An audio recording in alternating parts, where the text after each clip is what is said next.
इस कहानी में बताया जाता है कि सालों पहले हमारी दुनिया के नीचे एक दुनिया थी, आम नहीं बल्कि जादुई दुनिया। ये दुनियाएं एक दूसरे के साथ जुड़ी हुई थी। एक को ऊपर की दुनिया जबकि दूसरी को नीचे की दुनिया कहा जाता था। एक राजा था जो बड़ी आराम सुकून से दोनों दुनियाओं पर राज करता था, लेकिन वो अक्सर चीजों को इमेजिनेशन में सोचता था, यानी कि ख्यालों में। जो चीजें होती भी नहीं थी वो उन्हें अपने हिसाब से सोचता था, क्योंकि ऐसे उसे खुशियाँ मिलती थी। लेकिन फिर एक दिन राजा को बहुत बड़ा दुख मिला, जिसकी वजह से उसने बहुत परेशानी ले ली और वो अपना ये दोनों दुनियाओं का राज नहीं संभाल पाया, जिस वजह से ये आपस में अलग होने लगी। अब जो नीचे की दुनिया है, जादुई दुनिया, उसने भी राजा का दुख दर्द महसूस करके अपने अंदर समाना शुरू कर दिया, जिस वजह से यहाँ एक काला साया पैदा हो गया, जो फैलता फैलता बहुत ज्यादा बढ़ गया और वो बन गया एक मॉन्स्टर जिसका नाम श्राउड था। उसने इस दुनिया को फिर बर्बाद कर दिया, अपनी तरह इस जादुई दुनिया को भी काली दुनिया बना दिया और हमेशा से उसे हमारी दुनिया से अलग कर दिया। इसके बाद कहानी प्रेजेंट टाइम यानी मौजूदा वक्त, आज के वक्त में आ जाती है, जहाँ पर पीटर नाम का एक छोटा लड़का अपने मॉम डैड और बहन के साथ नए घर में जा रहा था। यहाँ हमने नोटिस किया कि पीटर हमेशा घबराया हुआ रहता है, क्योंकि आसपास की चीजों से उसे बहुत डर लगा करता था। वजह ये भी है कि वो छोटी से छोटी चीज को भी बहुत ज्यादा ही इमेजिन कर लेता, सोचता था, जो चीज उसकी परेशानी की वजह बनती। करीब बात पीटर की बहन की, वो अपने भाई से बिल्कुल अलग थी, हर वक्त खुश रहने वाली और कभी भी बुरा नहीं, हमेशा अच्छा सोचने वाली, इमेजिनेशंस में तो बिल्कुल ना रहने वाली, बल्कि हर चीज को पॉजिटिव लेने वाली। अब ये लोग यहाँ सामान शिफ्ट करके रहना शुरू कर देते हैं। अगले दिन पीटर की बहन खेलते खेलते एक जनरल स्टोर में चली गई, तब उसके पीछे पीछे वो भी चला जाता है। इस स्टोर में बहुत ही अलग अजीब तरह की पुरानी चीजें पड़ी हुई थी, जो कीमती भी लग रही थी। पर इन सब में पीटर को एक पजल क्यूब बहुत पसंद आ जाता है, यानी एक ऐसा क्यूब जिस पर पहेली को सुलझाना था। अब वो जादुई क्यूब था। ये चीज पीटर को पता नहीं चल पाती और वो उसे खरीद कर घर ले आया। रात को पीटर जब सोने जा रहा था तो उसकी मोम उसे एक कंपास तोहफे के तौर पर देती है, जो दरअसल रास्तों के बारे में बताने के लिए होता है। उसकी मोम ने बताया कि ये तुम्हारे दादाजी का था, उन्होंने कहा था कि ये पीटर को गिफ्ट कर देना जब वो थोड़ा बड़ा हो जाए। तो अब वो इस कंपास को लेकर अपने कमरे में आ जाता है और उस क्यूब की पजल यानी पहेली को सुलझाने लगता है। इतनी ही देर में यहाँ उसकी बहन आ गई, जो पीटर से वो पजल क्यूब मांगती है कि तुम भी मुझे दे दो और बदले में मुझसे कुछ सिक्के ले लो। वो सिक्का निकाल कर पीटर को देने ही लगी थी कि तभी एक सिक्का फर्श के छेद से नीचे जाके गिरता है, क्योंकि वो फर्श लकड़ी का था। अब जैसे ही पीटर उस सिक्के को उठाने जाता है, उस छेद में वो किसी जानवर की बड़ी सी आंख को देखता है, जिससे वो काफी घबरा गया। वो झट से पीछे हट जाता है। इससे पहले कुछ समझ पाता, उसका कमरा टूटना शुरू हो गया, दीवारों पर दरारें आने लगी और फर्श भी टूटना शुरू हो जाता है और अगले ही पल कमरे का सारा सामान भी हवा में उड़ना शुरू हो गया, यहाँ तक कि बेड भी, जिस पर उसकी बहन बैठी हुई थी। और फिर तभी इनका सामान और बेड नीचे की तरफ गिरना शुरू हो जाते हैं। तब तक कूदकर पीटर भी बेड पर आ गया था। असल में पीटर की पजल को सुलझाने की वजह से एक रास्ता खुल गया था, जिसके जरिए ये लोग यहाँ इतने नीचे आ गए थे, जो असल में सालों पहले वाली वही नीचे वाली दुनिया थी। जैसे बेड आगे गिरा तभी यहाँ पर बहुत सारे अजीब तरह के क्रिएचर्स आ जाते हैं और बेड को घसीट कर इन्हें यहाँ से ले जाने लगे। दरअसल वो इन दोनों की जान बचाने के लिए सब कर रही थी, क्योंकि यहाँ का जो मॉन्स्टर था श्राउड, उसे इनके यहाँ आने का पता चल गया था, जो अब कभी भी इन्हें मारने के लिए यहाँ आ सकता था। अब ये सारे क्रिएचर्स इन्हें जैसे तैसे दूसरी जगह पर ले आए, फिर पुल से गुजरकर उस पार आ जाते हैं। ऐसा करने के बाद वो इस पुल को ही तोड़ देते हैं, ताकि मॉन्स्टर इनके पीछे यहाँ न आ जाए। और अब ये सारे क्रिएचर्स इन दोनों को एक केव इन्हें कार में ले आए। बच्चे आसपास बड़ी गौर से देख रहे थे और उन्हें काफी हैरत भी हुई कि ये हमारे साथ क्या हो रहा है। कि तभी यहाँ क्रिएचर्स का हेड आया, जो इन दोनों को यहाँ देखकर काफी गुस्सा आ जाता है, क्योंकि ये इंसान है जिनका यहाँ होना किसी खतरे से खाली नहीं है। ये सुनकर एक बड़ा क्रिएचर सामने आया, कहता है कि आप गुस्सा मत करें और सबको बताता है कि पीटर और उसकी बहन का यहाँ आना कोई इत्तेफाक नहीं, बल्कि सालों पहले ये प्रेडिक्शन पेशेंट को की गई थी कि ये दोनों बच्चे यहाँ आएंगे और पीटर जो यहाँ का राजा होगा, वो इस दुनिया को और हम सबको श्राउड से बचाएगा और इस दुनिया को पहले जैसा ठीक कर देगा, क्योंकि सालों पहले जो यहाँ के राजा थे, पीटर उन्हीं का खून है। ये बताकर वो बड़ा क्रिएचर दोनों को केव के और अंदर ले आया और दीवार पर लिखी वो प्रेडिक्शन दिखाता है, जहाँ पीटर और उसकी बहन की एक ड्राइंग बनी हुई थी। इनके अलावा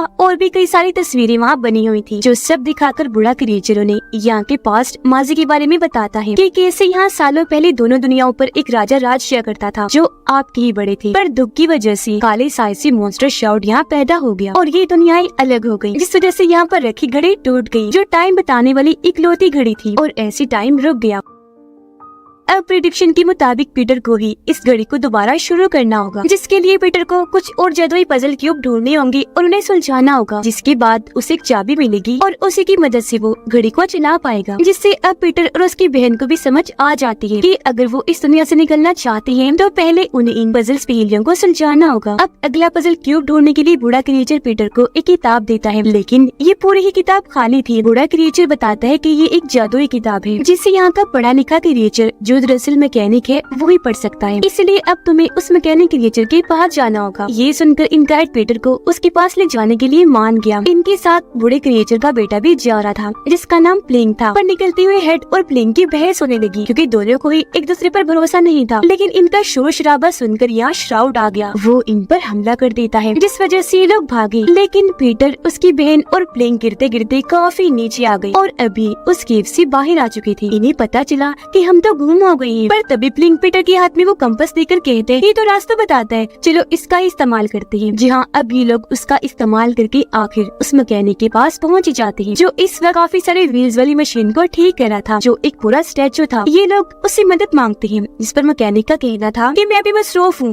तुम जाओ फिर कभी आ जाना। जिस पर प्लिंग कहता है कि मेरे डैड ने मुझे भेजा है। अब ये सुनकर मैकेनिक उनकी मदद करने को राजी हो गया, फौरन निकलकर बाहर आ जाता है। वो पीटर से पजल लेकर जैसी उस किताब पर रखता है कि तभी किताब पर लाइंस लिखी आ जाती हैं, कुछ तस्वीरें और नक्शे बन जाते हैं। ये भी लिखा गया था कि अगला पजल क्यूब कहाँ है और उस वक्त रास्ता भी बना हुआ था। मैकेनिक क्रिएचर बताता है कि जब तुम एक पजल को सुलझा लिया करोगे ना तो अगला पजल कहाँ है वो तुम्हें इस किताब के जरिए पता चल जाएगा, पूरा रास्ता भी लिखा होगा। ये सब बताकर वो पीटर को एक छोटी सी डिवाइस देता है जो एक बल्ब डिवाइस थी और कहता है पीटर ये तुम्हें अपने दिमाग से, अपने इमेजिनेशन से चलानी होगी, लेकिन इससे पहले तुम्हारे अंदर जो डर है उसे तुम्हें बाहर निकालना होगा, बिल्कुल खत्म करना होगा और ध्यान लगाकर इस किताब को पढ़ना होगा, जब भी तुम सब कुछ समझ पाओगे। अब उसके कहने पर पीटर आंखें बंद करके अपना डर निकाल कर ध्यान लगाता है। वो किताब पढ़ने लगा जिसके साथ ही वहाँ एक पहेली आ जाती है। अब पीटर की तो आंखें बंद थी, लेकिन इमेजिनेशन में वो पहेली जैसे पढ़ता है लिंक उसे सुलझा देता है, जिससे उन्हें पता चला कि अगला पजल पाने के लिए इन्हें एक खंडर वाली इमारत की जमीन पर जाके खड़ा होना है जहाँ के आसमान पर बहुत ही बड़ी आँख बनी हुई है। तो अब ये प्लिंग की मदद से उस खंडर में आ पहुंची और वहाँ उसकी जमीन पर खड़े हो जाते हैं जहाँ एक काफी बड़ी घड़ी की तस्वीर बनी हुई थी। अब घड़ी के हिसाब से यहाँ 12 नंबर थे, लेकिन इन्हें ढूंढना था अगला नंबर, क्योंकि जाहिर है वो घड़ी में नहीं होता। इनके 13 ये आसपास ढूंढती तो है लेकिन इन्हें वो नंबर कहीं नहीं मिलता। लेकिन पीटर फिर भी खंडर में वो नंबर ढूंढता रहता है जहाँ आखिरकार उसे एक काफी बड़ी तस्वीर में 13 नंबर मिल जाता है, जिसके नीचे बहुत सारे चूहों की तस्वीरें बनी हुई थी और वहाँ एक छोटा सा बटन भी बना हुआ था। उसे जैसे पीटर दबाता है ये दीवार खुलने लगी जो असल में खुफिया लॉकर तिजोरी थी, जिसके अंदर पीटर को अगला क्यूब पजल मिल जाता है, जिसे लेकर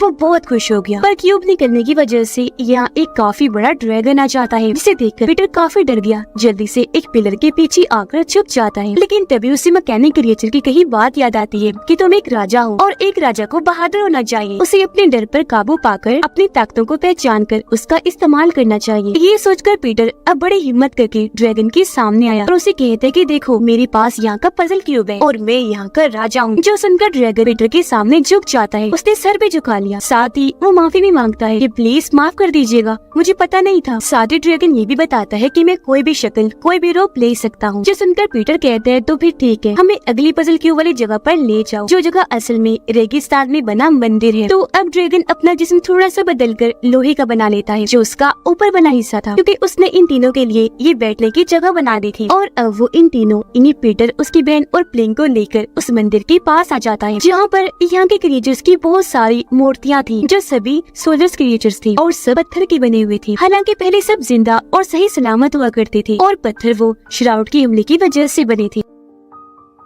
अब ये लोग मंदिर के अंदर आ जाते हैं जहाँ इन्हें 2 सर वाला कछुआ मिलता है जो असल में थे तो 2 लेकिन आपस में जुड़े हुए थे। इन्हें पता था कि पीटर यहाँ का राजा है तो ये उससे बातें करने लगते हैं, पर वो इन पर गुस्सा करने लगता है कि तुम इतना क्यों बोल रहे हो, मेरा टाइम बर्बाद ना करो, मुझे पजल ढूंढना है। अब उसका ये बर्ताव पीटर की बहन को पसंद नहीं आया, वो उसे ऐसा करने से मना कर रही थी, पर इस बात को लेकर इन बहन भाइयों की बहस हो गई। तब उसकी बहन नाराज होकर वहाँ से बाहर आ जाती है। उसके बाद पीटर मंदिर को हर तरफ से देखने लगा जहाँ पर बहुत सारी तस्वीरें बनी हुई थी। एक दीवार पर ऊपर से नीचे 4-5 पत्थर थे और कुछ तस्वीरें उन पर भी बनी हुई थी। अब की जो पहेली थी वो एक कोड में थी। उन कोड्स के मुताबिक पीटर उन पत्थरों को हाथ लगाकर मोड़ देता है। अब ऐसे उसने सारे पत्थर घुमा दिए और ये पहेली उसने हल कर ली। ऐसा होते ही ये दीवार खुलने लगी, क्योंकि ये भी एक खुफिया रास्ता था जिसके अंदर उसे अगला पजल क्यूब मिल जाता है। अब इससे पहले वो इस क्यूब को किताब पर रखता, अगले पजल क्यूब का पता लगाने के लिए बाहर से उसे अपनी बहन के चिल्लाने की आवाजें आने लगी। ये जब बाहर चेक करने गया तो देखता है कि श्राउड की आर्मी ने उसकी बहन और ड्रैगन को पकड़ लिया है, जो बहुत बड़ी आर्मी थी और ये सब रोबोट मशीन थे। आर्मी का लीडर पीटर को कहता है कि चुपचाप ये पजल क्यूब हमारे हवाले कर दो, पर पीटर ने साफ साफ मना कर दिया कि नहीं, और वैसे भी मेरा ये काम अभी अधूरा है, मैं सारे पजल नहीं ढूंढ पाया। अब इनकार सुनकर लीडर को गुस्सा आ गया, इसीलिए वो पीटर को मारने लगा और अपने लोगों को भी कहकर इन पर हमला करवा देता है। ये देखकर ड्रैगन को भी काफी गुस्सा आ गया और अब वो अपनी ताकत की मदद से अपना साइज बहुत बड़ा कर लेता है और अब वो इन सोल्जर्स को मारने लगा। उसका साइज इतना बड़ा था कि ये सब उसके सामने बच्चे लग रहे थे और वो चींटियों की तरह इन्हें मसलता गया और यहाँ इनकी काफी बड़ी लड़ाई छिड़ गई। तो पीटर यहाँ अपना दिमाग लगाता है। वो मैकेनिक की दी हुई डिवाइस की मदद से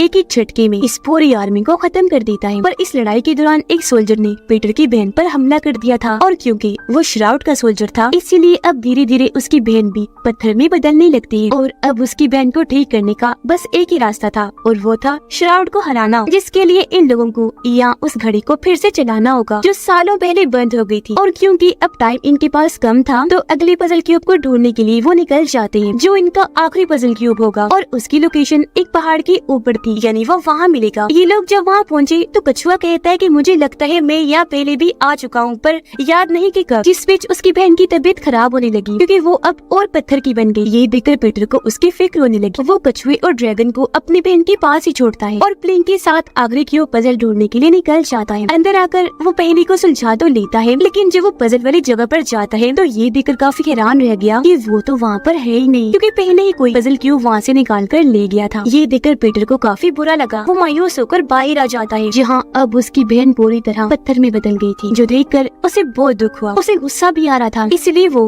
बूढ़े क्रिएचर की दी हुई वो जादुई किताब नीचे फेंक देता है, क्योंकि अब इसका इन सबसे यकीन उठ गया था। उसे लगता है कि मैं कुछ भी ठीक नहीं कर पाऊंगा। और अब तभी कछुए को याद आता है कि मैं यहाँ कब आया था। वो कहता है, पीटर मैं जब यहाँ आया था तो आखिरी क्यूब मैंने ही वहाँ से निकाल लिया था ताकि श्राउड वो ना ले ले, वो मेरे पास है। जो कहकर वो आखिरी क्यूब पीटर को दे देता है, जो लेकर पीटर खुश तो बहुत हुआ क्योंकि अब सारे पजल क्यूब आ गए थे, लेकिन इस बात से उदास हो जाता है कि अब हमारे पास किताब नहीं है, क्योंकि वो तो उसने नीचे फेंक दी थी। वो रोने लगता है कि शिट ने कितनी बड़ी बेवकूफी कर दी। लेकिन तभी ड्रैगन जो उड़ सकता था वो उसे शांत करके नीचे चला जाता है किताब को ढूंढने के लिए, जो बहुत जल्द उसे मिल भी गई, जिसे लेकर वो वापिस आ जाता है। उसे लेकर पीटर किताब पर रखता है, जिसे इन्हें पता चला कि घड़ी को चलाने के लिए जो चाबी इन्हें चाहिए होगी वो हासिल करने के लिए इन्हें एक टावर में जाना पड़ेगा, जो क्लॉक टावर है। तो अब पीटर ना चाहते हुए भी अपनी बहन की मूर्ति को वही छोड़कर ड्रैगन के साथ क्लॉक टावर के लिए निकल जाता है।